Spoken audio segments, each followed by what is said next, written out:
정부의 계속된 대책에도 수도권 집값은 그야말로 고공행진입니다. 진짜 집이 필요한 실수요자들의 한숨은 더욱 깊어지고 있는데요.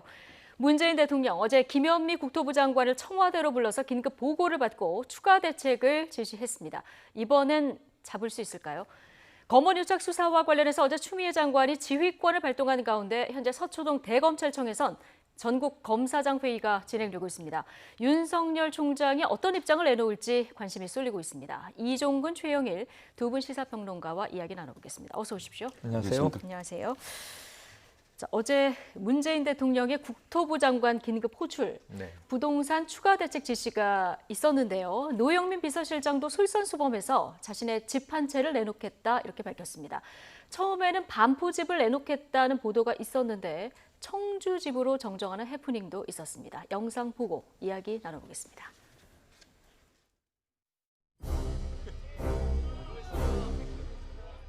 부동산 문제는 우리 정부에서는 이렇게 자신 있다고 이렇게 좀 장담하고 싶습니다.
제작진이 영상 구성 백뮤직으로 고른 게 저 서울의 달 주제곡. 맞습니다. 예, 서울 이곳은 아무래도 난 돌아가야겠어 이렇게 시작을 하는데 역시 서울로 돌아가야 되는 겁니까? 지금 네네. 서울 다른 곳을 누르니까 서울이 다시 오르는 역풍선 효과까지 나타나는 이런 맞습니다. 상황인데 어제 문재인 대통령이 국토부 장관을 긴급 호출을 했습니다. 그렇습니다. 그만큼 지금 상황을 좀 심각하게 보고 있다 이렇게 네네.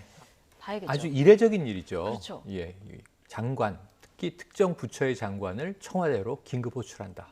그래서 이제 장시간 이야기를 나누고 그 이후에 대통령이 특별 지시를 내린다. 이건 이례적인 일입니다. 그리고 이 김현미 장관 들어가기 전에 이미 기재부에 대해서는 종부세 개정안 20대 국회 말에 무산돼 버렸는데 21대에서 이거 다시 추진하라 이렇게 또 이미 선지시를 하기도 했어요. 네. 그러니까 부동산 문제가 심각하다. 대통령이 직접 진두지휘하겠다. 내가 나서서라도 해결하겠다.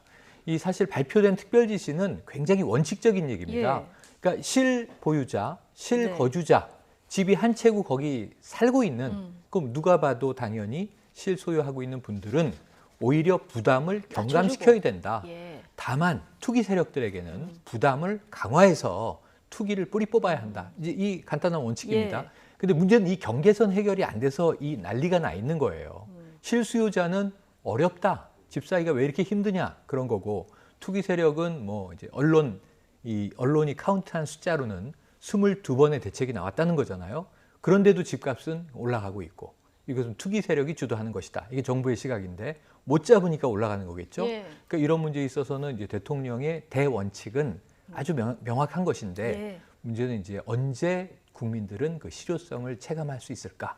그렇게 돼야만 예. 사실은 이 정부의 지지율도 올라가고 국민들의 마음도 편해질 것 같습니다. 네. 어제 대통령이 지시한 내용을 보면 정부의 부동산 대책도 조금 달라질까 이런 네. 생각도 들게 하는데 오늘 아침 민주당에서는 부동산 시장 혼란에 대한 지도부의 사과가 또 있었습니다. 이해찬 대표, 김태년 원내대표 발언 듣고 오시겠습니다. 최근에 부동산 시장이 매우 불안정해서 국민 여러분께 대단히 송구한 말씀을 드리겠습니다. 민주당과 문재인 정부의 주택정책 원칙은 확고합니다. 실수요는 두텁게 보호하되 투기 수요는 강력하게 억제하겠습니다. 투기의 불길이 완전히 꺼질 때까지 모든 정책 수단을 동원할 것입니다.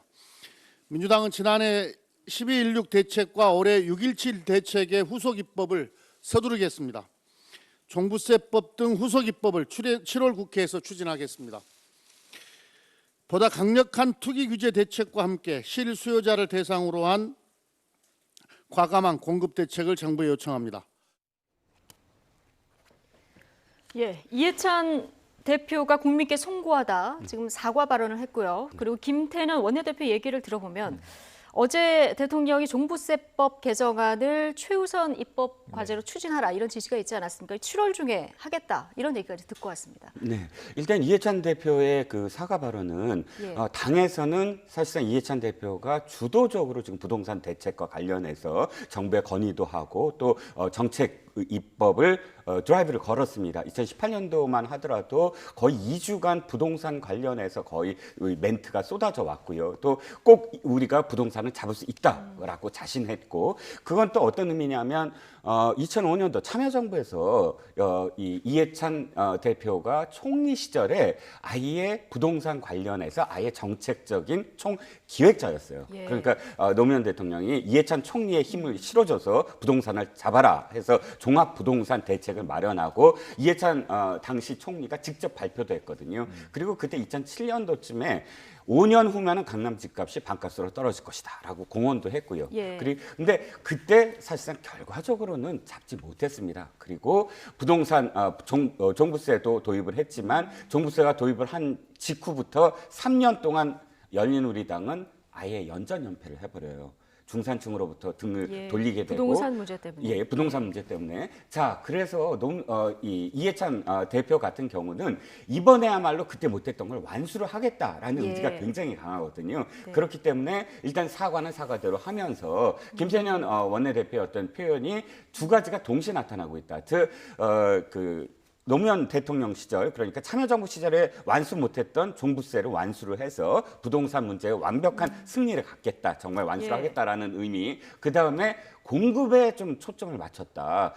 대통령이 어저께 말씀 중에 세 가지가 있지만 종부세라든지 또 실수요자에 대한 대출 완화라든지 이런 부분들은 이미 어느 정도 언급이 된 부분인데 공급을 좀 확대해라. 발굴을 해서라도 발굴해서라도. 확대해라. 이렇게 예. 표현한 거는 그동안의 그 정부의 어떤 부동산 정책 기조와 약간 좀 뉘앙스가 다르거든요. 지금까지는 이렇게 계속 누르는 억제 대책이었는데. 그리고 지금 충분히 우리는 예. 공급하고 있다라는 신호를 줬었죠. 얘기였어요. 그런데 발굴해서라도 공급해라라는 건 공급이라는 측면에 조금 더 액센트를 두고 있고 예. 김태년 원내대표도 실수요자에게 다가가는 그런 공급책을 마련하겠다라고 지금 표현하고 있거든요. 그래서 사실상 공급이라는 점, 시장에서의 어떤 이 수요와 공급 원칙, 시장에 조금 더 걸맞는 다가가는 그런 정책을 펴겠다라는 의지가 수반된 게 아니냐라고 보여지는 것이죠. 예, 대통령의 지시도 있었고 시장은 좀 거꾸로 반응이 나타나고 있고 이래서 정부의 부동산 대책에 조금 변화가 있을지 좀 지켜볼 대목이긴 네. 하고 어제 청와대도 내부 단속에 나선 이런 모습입니다. 네. 노영민 비서실장이 참모들 한 사람 한 사람 다 만나서 면담을 해서 여러 집 갖고 있는 사람 팔아라 이렇게 권고를 했다고 하는데요. 집과 직 중에서 이제 선택을 해야 되는 이런 상황인 건가요? 뭐 그것을 강제할 수는 없겠죠. 그러니까 이게 강력한 권고 이렇게 표현은 돼 있습니다. 네. 그러니까 강제력은 없죠. 그럼에도 불구하고 우리가 직장 생활을 다 해본 입장에서 이 상급자가 강력한 권고를 해요. 그걸 이제 지시불이행하면 어떻게 될까? 이거 뭐 여러 가지 머리가 복잡해지지 않겠습니까? 그런데 직장인으로서. 집인데요? 예. 네. 그런데 문제는 뭐냐면 지금 내가 몇 년 동안 여기서 일할 수 있을까? 아마 기대 연한을 아마 계산해 볼 겁니다. 내가 정년까지 갈 수 있을까? 그 전에 이제 어떤 걸림돌이 하나 있어서 내가 저 관문을 통과하면 뭐 임원이 되겠지만 그렇지 않으면 그냥 중간 간부로 퇴직을 하게 될까? 이 직에 대해서는 늘 이제 고민을 하게 되지만 집이라고 하는 것은 일단 상황에 따라서는 옮길 수도 있지만 얼마든지 이동 가능한 시대입니다만 그래도 평생 산다 생각을 하고 고를 땐 그렇게 고르잖아요. 그런데 우리나라에는 여기에 재테크의 개념이 있는 거예요. 그래서 전 김현미 장관의 어제 중요한 워딩이 자, 이 집은 돈이 아니다. 그런데 사실 대부분은 집은 돈이라고 생각을 하죠. 예. 그래서 이제 부동산 태클을 하게 되는 건데, 자, 어제 어쨌든 청와대에서 벌어진 일은 비서실장이 청와대 이제 이 살림을 다 관장하는, 사실은 대통령 빼고 2인자가 면담을 해서, 그런데 제가 놀란 거는 사실은 그 언론 보도인데, 행정관 이하는 다 논외로 하고 예. 비서관 이상 중에 한 12명 정도가 다주택 보유자다. 예. 이렇게 나온 거예요. 근데 이게 새롭게 드는 말이 아니라 지난해 이미 이 12.16 부동산 대책 나올 때 이 얘기가 나왔어요. 하려고 권고를 했었죠. 지금 한 반년 만에 예. 한번 다시 이제 재방송을 보는 거예요. 근데 그때 이야기를 했는데 12명이 왜 아직 다주택이지? 하고 전 놀랐어요, 거기에. 예. 이건 뭐 쉽지 않은 선택일 네. 것 같은데, 어쨌든 노영민 실장이 집이 이제 두 채인데 반포집에 있고 청주집이 있는데, 처음에는 이제 반포집을 판다 이렇게 보도가 나왔다가 나중에 청주집 파는 걸로 정정이 됐더라고요. 이게 해프닝도 있었는데, 네. 이런 뭐 선택의 갈림길이라면은 뭐 반포집을 보유하겠다 하시는 분들이 많긴 할 것 같은데요. 이거 뭐 청와대가 강제할 수 없는 지침을 내리고 결국 똘똘한 한 채를 선택하다 보니까 이게 강남 불패의 메시지를 오히려 주는 거 아니냐, 이런 지적도 있어요. 네, 그렇습니다. 당연히 지금 정부에서 부동산 정책이 계속 실패라고 시장에서 받아들일 때마다 똘똘한 한 채라는 말이 없게 만들겠다라고 공언을 했었어요. 그것도 역시 사실은 투자에서 투기까지 가는 어떤 그런 범주다라고 정부는 그렇게 인식을 하고 있고, 그런데 결과적으로 봤을 때 사실 작년 12월 19일 날 6개월 이내로 팔아라라고 이야기를 한 건 노영민 비서실장 입에서 나왔거든요. 6개월. 그러니까 딱 6개월 시점이에요. 지금 12월에서 지금이. 근데 6개월 동안 실제로 청와대 내에서 이것을 파는 사람은 거의 없다는 것, 지금 아까 말씀하셨지만 그런 결과이고, 또 노영민 비서실장이 지금 이유를 그렇게 댔는데, 청주가 아니라 왜 반포냐, 거기에 아들이 지금 거주하고 있다라고 이야기를 하고 있지만, 그 아들은 자기가 소유한 집에서 꼭 거주할 필요는 없잖아요. 자기는 관사에 있고, 그러니까 아들은 이제 독립할 수 있는 어떤 나이이고, 그러면 자신이 알아서 스스로 어떤 거주의 형태로라도 서울에 거주하고 싶다면 거주할 수 있는데, 굳이 내가 아들을 위해서 뭐 서울에 있는 집을 택했다라고 국민들이 판단할 사람은 사실 없을 것 같습니다. 그 누구라도 이쪽은 10억이고 이쪽은 2억인데 장래의 가치를 봤을 때라도 사실 쉽게 포기할 수 있는 그런 이 선택은 아니겠지요. 그런데 문제는 국민들이 정말로 뭐 이게 이 참모들이 다 판다고 해서 집값이 갑자기 떨어지진 않을 거예요. 그렇지 않습니까? 그건 부동산 대책이 아니죠. 팔라고 하는 건 메시지죠. 당시 메시지죠. 시장의 어떤 메시지, 그리고 정부의 의지일 텐데, 그 의지가 사실상 희석이 될 수밖에 없는 선택이었다라는 거죠. 청와대 참모들이 왜 안 파나, 뭐 이분 이해가 좀 도움이 될까 이해를 하시는데, 김상곤 교육부총리 청문회 때 기억하실 텐데, 이은재 의원하고 집 파냐 안 파냐 공방이 맞습니다. 있지 않았습니까? 당시에 대추동 아파트가 23억이었는데 결국 팔았습니다. 지금 시세를 보면 한 34억 정도 된다고 해요. 이런 걸 보고 있기 때문에 뭔가 또 근본적인 대책으로 접근을 해야 하는 거 아니냐, 이런 지적도 있습니다. 그래서 정부의 입장을 따랐던 고위공직자였던 거죠. 자, 그런데 당시에는 이 23억 7천만 원 정도에 팔았는데 급매로 내놔서 당시의 주변 시세보다 1억 5천만 원 정도를 싸게 판 거예요. 그런데 이제 말씀하신 대로 1억 5천 싸게 판 게 문제가 아니라 지금 보유하고 있었다면은 한 5억짜리가 34억이 됐을 것이다. 그러면 그냥 앉아서 9억 원이 재산이 늘어난 거죠. 그래서 지금 오늘 많은 보도에 김상곤 전 교육감의 그 사례를 의문의 일패다. 정부 정책을 따랐더니 결국은 재산이 기회비용을 상실한 거 아니냐. 근데 이게 재테크 개념으로 보면 그런데 정부의 입장에서는 이런 사례가 안 나오게 해야 되는 거잖아요.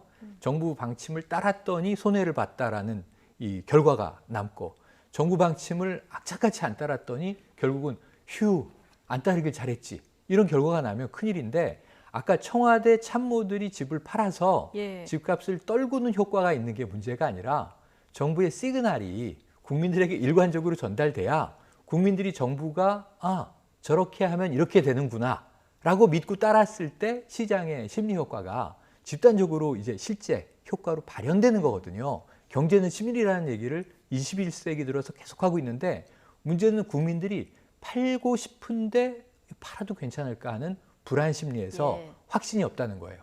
근데 문제는 청와대에서 확신을 못 주기는커녕 강남 불패 신화를 몸소 보여주고 있어요. 자, 입으로는 파세요 파세요 하는데 네. 안 팔아요. 저는 이 차라리 50분 얘기 안 동안 했으면. 50분 동안 뒤집어진 해프닝은요. 이거 굉장한 충격입니다. 사실은. 그럼 이거 강남으로 가라앉힌 신호가 될 수 있는 저는 겁니까? 정부의 부동산 대책을 지지하는 입장임에도 불구하고 예. 이렇게 되면 팔려든 국민들이 주춤하게 되는데 고민이 청주도 지금 이번에는 조정 대상 지역으로 들어갔잖아요. 갑자기 이제 법인들의 그 급매물 이 어떤 매수 예. 수요가 늘어서 집값이 올라서 청주도 그런데 근데 노영민 비서실장은 앞으로 정치를 계속 할 뿐이고 심지어는 청주가 3선 예. 지역구이기도 하고 앞으로 충북 도지사까지 나갈 것이다라는 예견도 있고 예. 그런데 그러니까 김은혜 이 통합당 대변인 말에 반박하기가 힘들어져 버렸어요. 차라리 다시 번복할 가능성이 예. 있을까요? 그러면? 번복하면 효과는 반감되겠죠. 예. 지금 번복하면 그럼 이두저도 안 되는 상황이 돼버리니까 왜 김의겸 전 대변인 때 법적 문제가 아니지만 윤리적으로 국민들에게 질타를 받았는지 이 장면이 또 나오게 됐는지 안타깝습니다. 알겠습니다. 누가 따랐나 봤더니 지금 여권에서 퇴진 압박을 받고 있는 윤석열 검찰총장이 집을 팔았더라고요. 송파에 있는 집을. 그렇습니다. 또 서울에 있는 그 주택 2개 중에 예. 송파 그러면 이제 강남 4구 중에 한 구역이고 앞으로도 뭐 사실 미래 기대 가치가 굉장히 높은 곳인데 송파 주택을 팔았다고 해서 또 이렇게 그 지금 언론에 화제가 되고 있고요. 아니 실제로 거기에 대해서 수능한 분들도 많습니다. 김경희 여가부 차관도 이 중요 지역에 있는 주택을 하나 팔았고 그런데 사실상 이 부분과 관련해서는 저는 그렇게 강요할 수는 없다. 예. 왜냐하면 개인의 재산이지 않습니까? 개인의 재산을 지금 우리는 사회주의가 아니고 이 재산을 형성하고에 대한 어떤 자유가 보장되어 있는데 그러니까 강력한 권고라고 표현이 되는 것이고 그런데 근본적으로 정부의 어떤 정책의 이 시그널이 좀 바뀌어야 된다라는 생각을 좀 갖습니다. 왜냐하면 이게 이념적인 부분이 아니거든요. 정책은 언제나 수요와 공급의 시장 논리로 가야 되는데 이것을 계속 22번, 24번, 뭐 26번 이렇게 계속 되는 건 시장의 어떤 원리에 좀 어긋난다라는 걸 인지하면 조금이라도 물꼬가 바뀔 텐데 안 돼? 그럼 더 강력한 거, 더 강력한 거 규제를 하다 보니까 지금은 스프링 효과라고 해서 스프링들이 억눌려져 있는데요. 큰 스프링이 억눌려져 있는 곳을 택해야 더 많이 오를 수가 있다. 작은 스프링보다. 그렇기 때문에 서울이고 강남 4구로 또다시 아무리 올랐어도 집중하는 그런 양상이거든요. 예. 그래서 저는 정부의 정책에 조금 더 바뀌어야 된다. 잘못됐다면 잘못됐다는 걸 인지해야만 그리고 그걸 보여줘야만 시장도 더 이상 어떤 규제만이 아니라 보다 더 융통성 있게 가는구나 하고 반응을 할 것이다라는 생각이 듭니다. 예, 뭐 다주택자가 문제라면 이렇게 팔라는 권고보다도 어제 대통령이 얘기하셨던 다주택자 보유 부담 강화 이렇게 네. 되면 이제 부담이 강화되면 자연스럽게 팔게 되고 그렇죠. 이런 방법을 또 생각해 볼 수 있을 것 같은데 경실련 조사를 보니까요 서울시 의회 의원 중에서 31%가 다주택자인데요 5명이 81채를 갖고 있고 네. 그 중에서 강대호 서울시 의원 같은 경우는 전국에 집이 무려 30채 네. 도시계획이 소속이더라고요. 네, 맞습니다. 어떻게 보십니까? 그러니까 이게 지금까지 우리가 공공연하게 벌어져 왔던 일 아닌가. 사실은 영화도 있죠. 이 강남 70이라고 70년대부터 강남이 재개발의 이제 이 지역이 되면서 그때부터 강남 불패 신화는 70년대 산업화와 함께 만들어져 온 거 아닙니까? 제가 어릴 때는 강남에 땅 산다는 사람은 이상하다. 거기는 밭밖에 없는 거 아니야? 이런 얘기였거든요. 근데 이제 제가 한 청소년, 중고등학교 시절부터 잠실 산다. 그럼 뭔가 이제 부자다. 이렇게 이제 인식이 완전히 뒤바뀌는 시점이 있어요. 저희 기성세대의 이제 성장과 함께 강남이 지금과 같은 이제 강남 불패를 만들어 온 건데 한강다리를 건널 때는 말이죠. 정말 그 다리가 한 몇 킬로입니까? 하지만 내 집이 강 북쪽에서 강 남쪽으로 가는 데는 내 평생도 안 될 거야. 이런 좌절감이 지금 우리 젊은 세대에게 있는 거거든요. 이것을 해체한다는 것은 저는 아주 의미 있는 거라고 생각을 해요. 근데 문제는 지금 정부 정책은 전 지지합니다. 이렇게 해야 된다고 보는 거예요.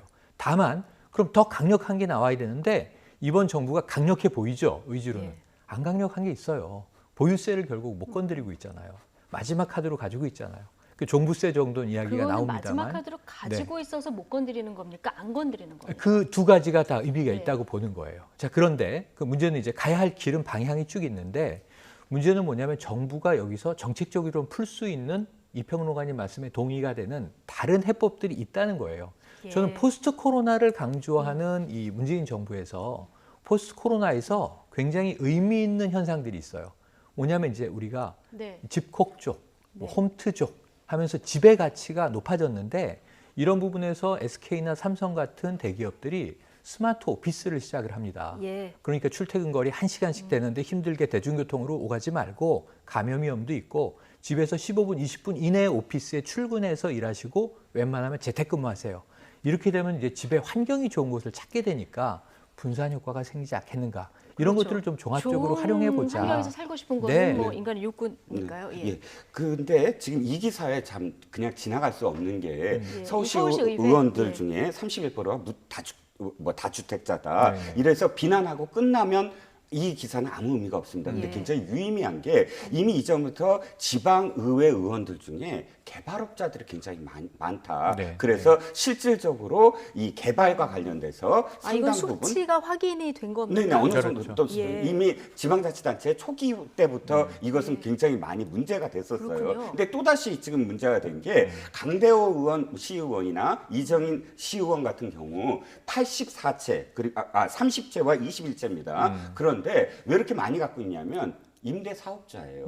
그러니까 사업을 하시는 분들이에요. 네. 근데 이분들이 지금 소속돼 있는 게 도시계획과예요. 그럼 도시계획과에서 뭘 하냐면 재개발 재건축을 심사하는 그렇죠. 거죠. 그러면 사업자가 그 재개발 자신의 어떤 이익과 관련된 일을 심의하는 이건 전형적인 이해 충돌이네요. 그렇죠. 그렇죠. 예. 그게 그런 어떤 이 부분이 여기도 많이 계시다는 건데 다른 지자체에도 굉장히 그런 것들이 많이 지금 존재하고 있거든요. 그러니까 이 부분은 단순히 이렇게 많이 갖고 있어라고 비난하고 넘길 게 아니라 지금 당장 자신의 이익과 관련돼서 갖고 그렇게 어떤 개발과 관련된 부분은 전 지자체에서 이해 충돌 방지를 위해서라도 제척을 해야 된다라는 그렇죠. 것입니다. 이거 전체적으로 좀 돌아서 돌아봐야 되는.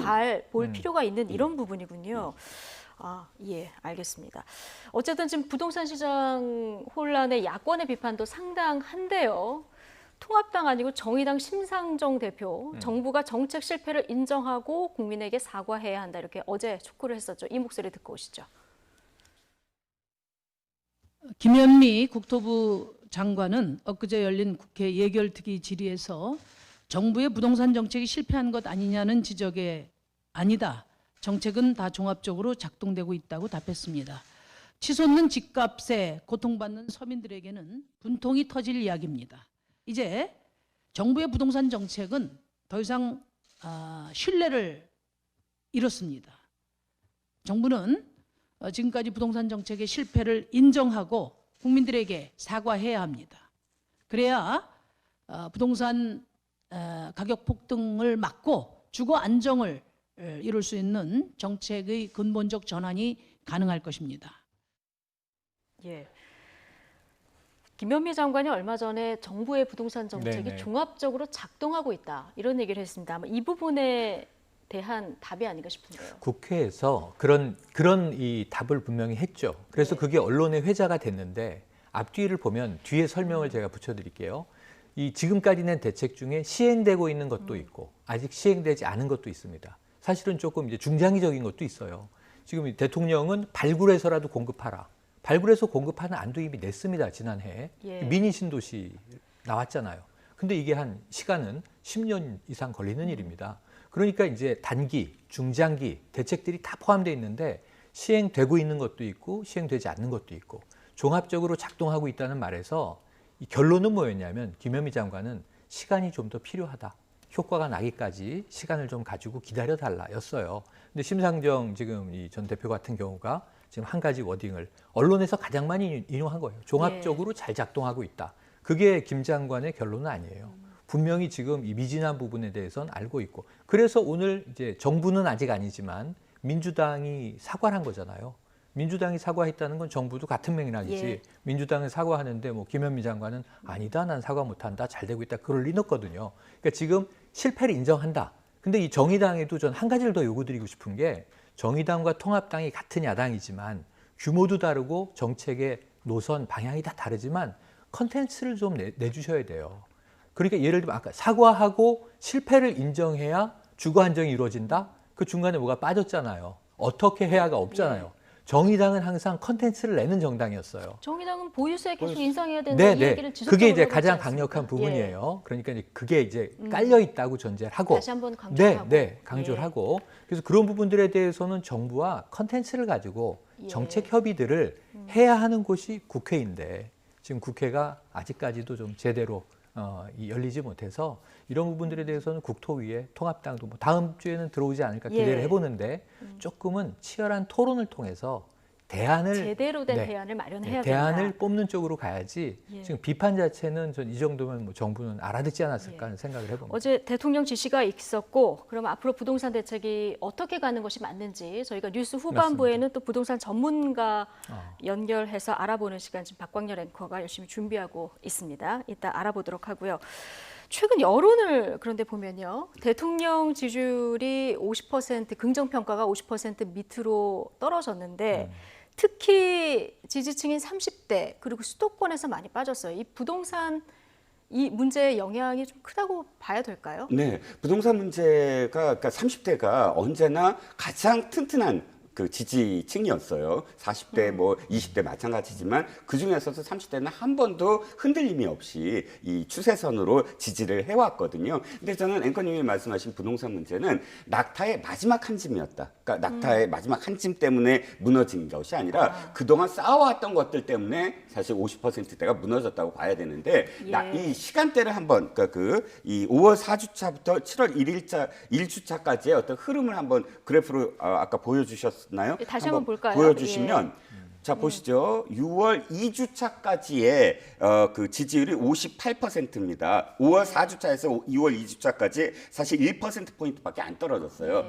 그런데 오차범위 바깥으로 떨어진 게 6월 2주차에서 6월 3주차입니다. 58.2%에서 53.4%, 즉 약 한 5%포인트 가까이 갑작스럽게 일주일 만에 떨어지거든요. 이때 무슨 일이 있었죠? 6월 14일 김여정 담화부터 시작을 북한 해서 문제. 일주일여 예. 계속 북한 문제가 뭐 끝내 연수원 폭파까지 이어집니다. 즉 그 추세선으로 봤을 때 계속 떨어지던 어떤 상황에서 마지막에 50%를 떨어뜨린 건 부동산 문제가 될 수 있지만 최근에 큰 폭으로 떨어진 가장 직접적인 원인으로 보았을 때는 정부가 지금까지 3년 동안 갖고 있었던 가장 큰 이 이슈, 즉 대북 정책의 어떤 뭐랄까요 신뢰도 이게 사실 좀 떨어지는 부분이 전체적으로 지금 지지율 하락에 지지율이 서서히 떨어지는데 영향을 좀 미쳤다라고 분석을 할 수가 있겠죠. 부동산 문제는 낙타의 한 짐이었고 마지막 한 짐이었고 돌이켜서 보면은 이제 북한 문제가 좀 컸을 것이다 이렇게 진단을 해주셨는데 오늘 갤럽 지지율을 봐도 네. 대통령 지지율이 잘하고 있다가 50% 그리고 잘 못하고 있다가 39% 전주보다 이제 2%포인트 하락을 했는데 맞습니다. 근데 여기서도 보니까 긍부정 평가 요인에 영향을 미친 부분이 뭐 세대별로 부동산, 인국공, 뭐 검찰개혁 다 있겠습니다만은 북한 문제가 큰 걸로 나타났어요. 북한 문제가 크죠. 6월 들어와서는 북한 이슈가 그동안 우리가 북한을 잊고 있었죠. 이 하노이 교착, 하노이 결렬 그 이후로 장기 교착이 됐는데 이게 북미 문제로 우리가 던져놓고 있었기 때문에 트럼프 대통령이 대선 이전에는 북한을 그렇게 돌아보지 않겠구나. 대선에서 그렇게 중요한 순위가 아니었구나. 근데 북한이 도발한 효과가 미국에서 나타나고 있어요. 트럼프 대통령의 입장이 조금 선회하고 있고 여기다 또 존 볼튼 전 안보보좌관의 회고록이 엉뚱한 좀 반향들을 우리는 우리나라대로, 일본은 일본대로, 미국은 미국대로 내고 있어서 이게 지금 뭐 조금 있으면 100만 부 돌파하는 초베스트셀러가 될 판 아닙니까? 네. 그러니까 굉장히 이상한 변수들을 통해서 북한이 다시 주목받고 있기 때문에 이 동력이 살아났다고 하는 것은 대부분의 내외신을 보면 문재인 대통령의 중재자 역할이 다시 소환받고 있다. 다시 부상하고 있다. 필요하고 있다. 이건 정부 입장에서 나쁘지 않습니다. 그리고 지금 김정은 위원장은 일단은 언제까지일지 모르지만 보류를 걸어놓고 있는 상황이에요. 이건 이제 지켜보기로 하고. 근데 지금 이 6월 초중반에 북한 도발 이슈가 이 부정적인 영향을 준 건 맞고요. 그리고 지금 말씀하신 대로 청년 취업, 예. 이 인천국제공항공사 사태, 그리고 여기에 지금 부동산 이슈, 지금 이 문재인 정부에는 득이 될 게 하나도 없는 악재들이 한꺼번에 몰리고 있는 데다가 K방역으로 국민들을 좀 뿌듯하게 했던 예. 지금 코로나19도 좀 전국과 수도권이 좀 악화일로입니다. 예. 지금 이제 2단계로 격상해야 되는 것 아닌가 하는 흐름으로 쭉 가고 있고 오늘도 60명대가 나와버렸죠. 그래서 이런 부분들에 대한 또 국민적인 불안감. 그래서 전반적으로 지금 이 한 해의 중반을 통과하는 와중에는 대체로 지금 안정적이고 정상적인 요인들이 별로 없다. 예. 그래서 이제 정부 입장에서는 앞으로 더 떨어질 가능성까지 각오하고 예. 지금 각 분야에 허리띠를 졸라 매야 할 것 같습니다. 예. 이런 가운데 이르면 오늘 외교안보 라인 교체. 관련한 뭐 개각이 좀 있을 것 같습니다. 지금 정용 안보실장은 어제 송별을 했다 뭐 이런 보도도 있던데 지금 거론되는 그 인물들은 어떤 사람들입니까? 어떤 자리에 누구? 예. 일단 안보실장 자리에 서훈 국정원장이 계속 지속적으로 거론이 되고 예. 있고요. 또 안보실장 자리에 임종석 전 비서실장도 거론되고 있습니다. 네. 그러니까 어느 분이 될지는 아직은 확언을 할 수는 없으나 예. 그럼에도 불구하고 왜 이렇게 하마평이 있을 때 기자들이 전화를 걸어서 어떻게 지금 뭐 그 수락하셨습니까? 왜 이 인사와 관련돼서 개인 정보를 다 이렇게 공개를 해야 되잖아요. 이렇게 넌지시 물어봤을 때 적극적인 부정을 하느냐 아니면 소극적 부정을 하느냐에 따라서 하마평의 그 기사 쓰는데 강도가 달라지거든요. 네. 서훈 국정원장은 소극적 부인, 뭐 NCND 뭐 이런 정도예요. 그런데 임종석 비서실장 같은 경우는 적극적으로 부인하고 있거든요. 예. 국정원장 혹시 내정되셨습니까? 안보실장 내정되셨습니까? 아니요, 전화 받은 적 없습니다. 이렇게 대답이 나오는 것을 보면 뭐 추정이지만 예. 임종석 비서실장은 또 다른 쓰임새로 지금 계획하고 계신 게 아닌가. 그렇다면 서훈 국정원장을 내정을 해서 전체적으로 두 가지 효과, 그러니까 큰 기저를 바꾸지는 않겠다라는 예. 메시지. 그렇지만 지금까지의 어떤 그런 대북 정책 또는 외교 안보 총괄에서 패러다임을 좀 바꿔야 될 필요.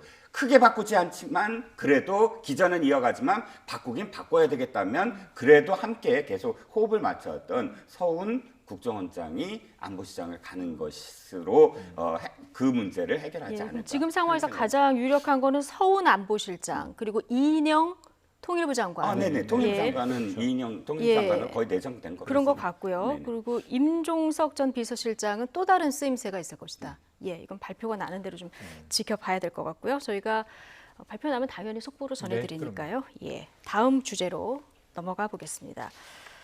자, 추미애 장관이 어제 결단을 내리겠다고 한 지 하루 만에 수사자문단 설치 중단하라. 자, 이런 대책을 내놨습니다. 이런 그 지시를 했습니다. 지휘권을 발동을 하는 이런 상황인데요.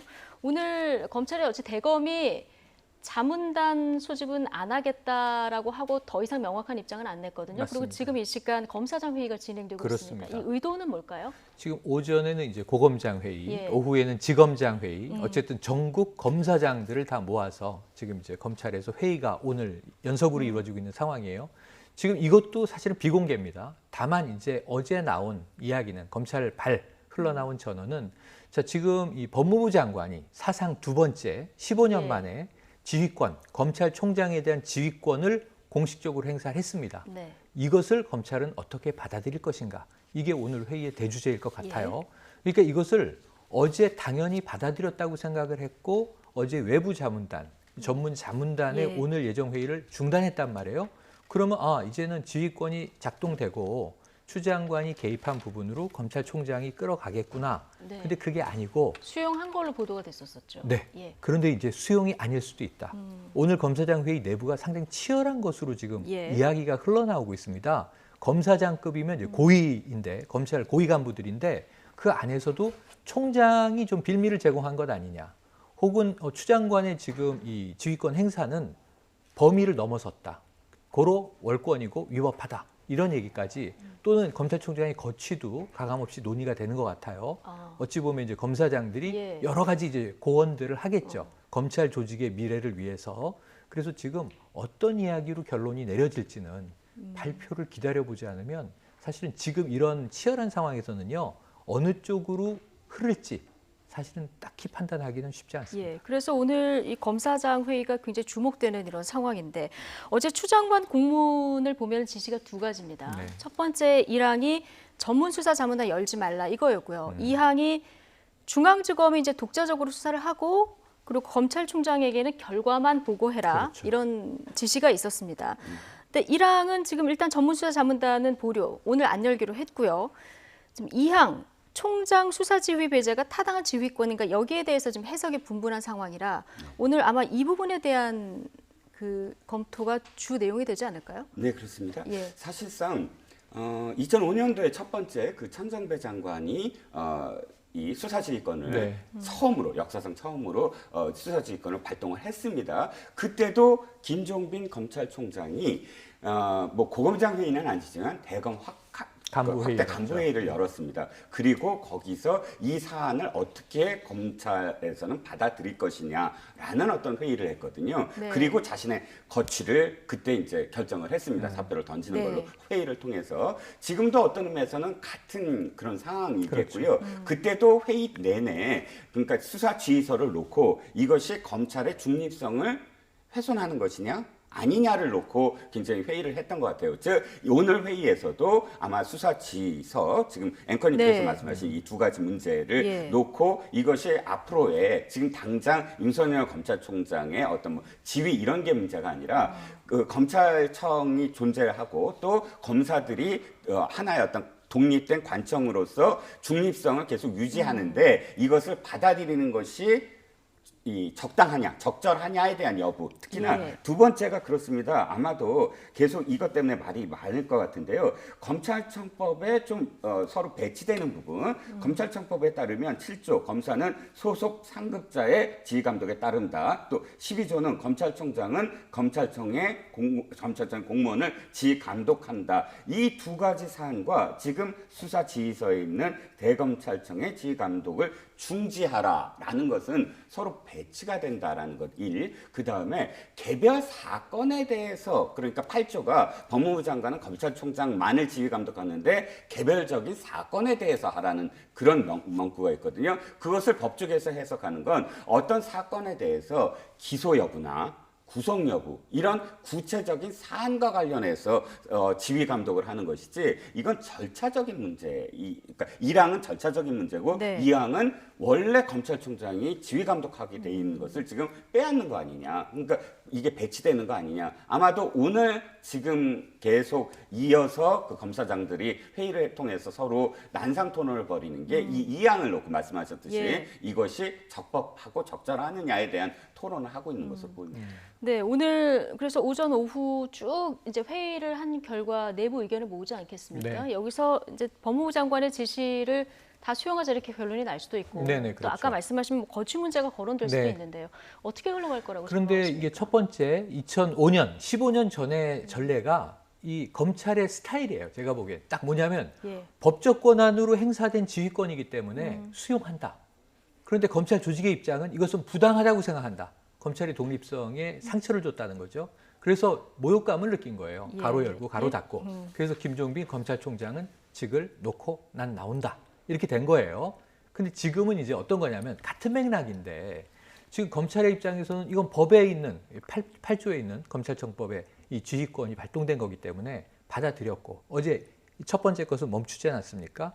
두 번째는 이제 사실은 이 윤석열 총장 입장에서는 중지안을 한번 냈었던 거예요. 특임 검사에게 맡겨보자. 예. 지금 이제 수사팀이 있는데 수사팀을 못 믿겠으니 좀 이제 방향이 내가 생각하는 바와 다르니 전문 자문단을 꾸려보자고 했던 거잖아요. 근데 이건 막혔고 이건 처음에 이 윤 총장이 개입하지 않겠다고 했던 것에 또 내부적인 위배가 돼서 공개적인 건의라는 형태로 이의제기가 되기도 했어요. 이의제기는 할 수 있어요. 지휘를 받는데 문제는 또 제기할 수 있는 게 검사의 권리예요. 그래서 이제 이게 꼬여 있는 겁니다. 조직 내부에서도. 이런 상황에서 자, 법에 의한 지휘는 받아들이겠지만 부당하다고 생각한다라는 어필을 할 가능성은 있죠. 그 다음에 거취 결정이 나오느냐. 근데 이게 오늘 중앙일보 보도인데요. 예. 윤 총장의 측근이 이것도 이제 전언한 바에 따르면 누구 좋으라고 내가 사퇴하느냐라는 얘기를 했다는 거고 예. 지금 사실 사퇴라 하면 이건 이 검찰 조직이 좋을까요? 법무부가 좋을까요? 한번 생각을 해보시면 윤 총장이 그냥 이 예. 문제에 대해서 난 부당하다고 생각합니다. 직을 던집니다. 그러면 정부는 이 청와대는 새로운 검찰총장을 임명해야 되잖아요. 그렇죠. 그러니까 이런 예. 상황에서 내부에서는 사퇴하시면 안 됩니다. 예. 오히려 임기를 다 지키는 것이 더 검찰 조직을 지키는 겁니다. 그 좋은 선례를 만드는 겁니다라는 예. 고언이 더 많을 것으로 예상을 해봅니다. 예, 오늘 회의에서 치열한 토론을 하고 검찰이 어떤 결론을 내릴지 좀 주목해서 보도록 하고, 이번 논란 둘러싸고 정치권 반응도 굉장히 뜨겁습니다. 계속해서 여권에서는 윤 총장이 거취를 결단해야 한다 이런 목소리도 나오고 있고요. 반면에 통합당은 지금 추미애 장관의 탄핵 소추안까지 발의하겠다 강수를 두고 있습니다. 함께 듣고 오시죠.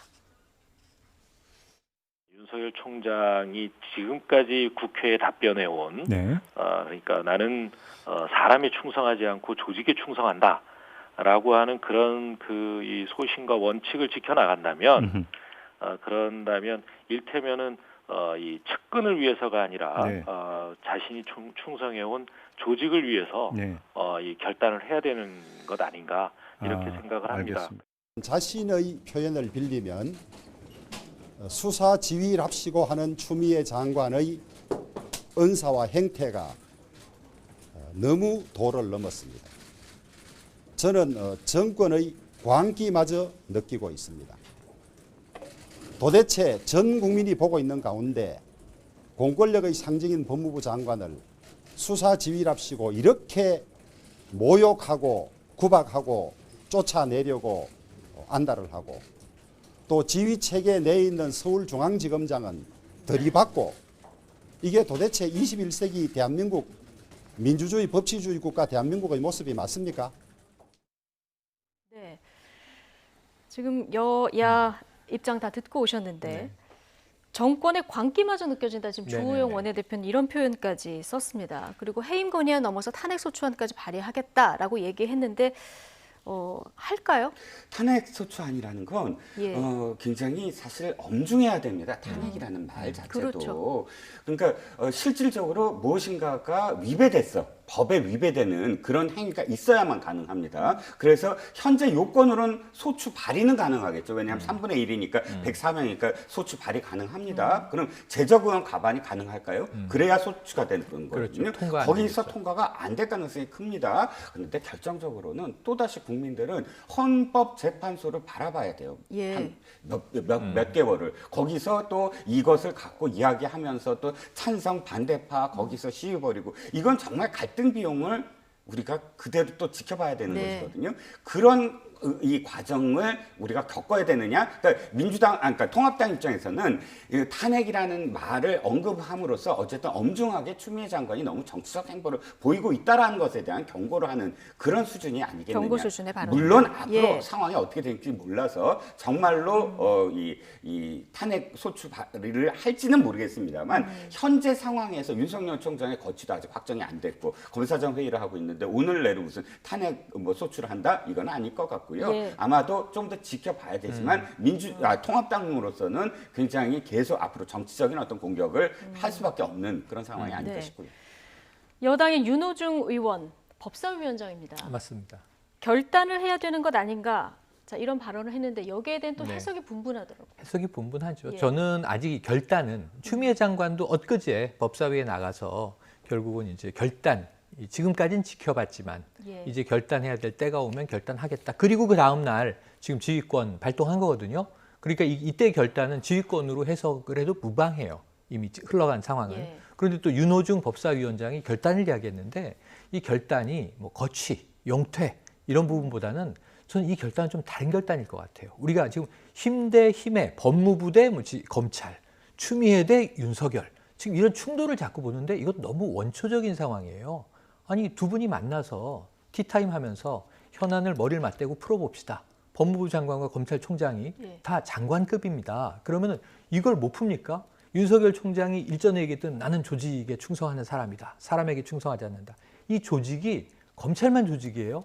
정부와 국가가 하나의 거대한 유기체인데 결국 국가에 충성하는 사람들이잖아요. 고위공직자들.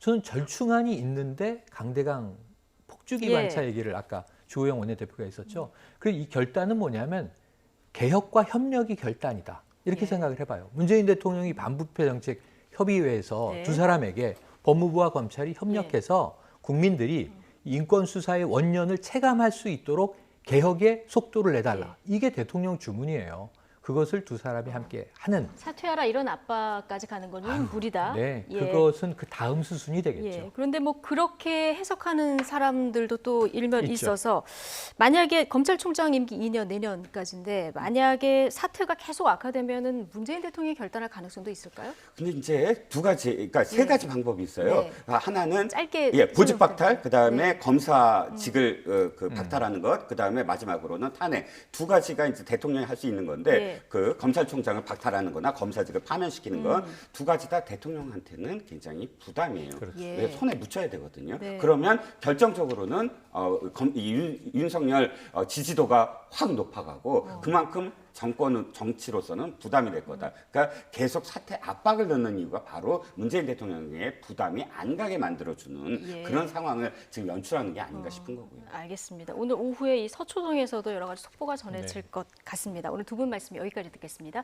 이종근, 최영일 두 분 시사평론가와 함께했습니다. 고맙습니다.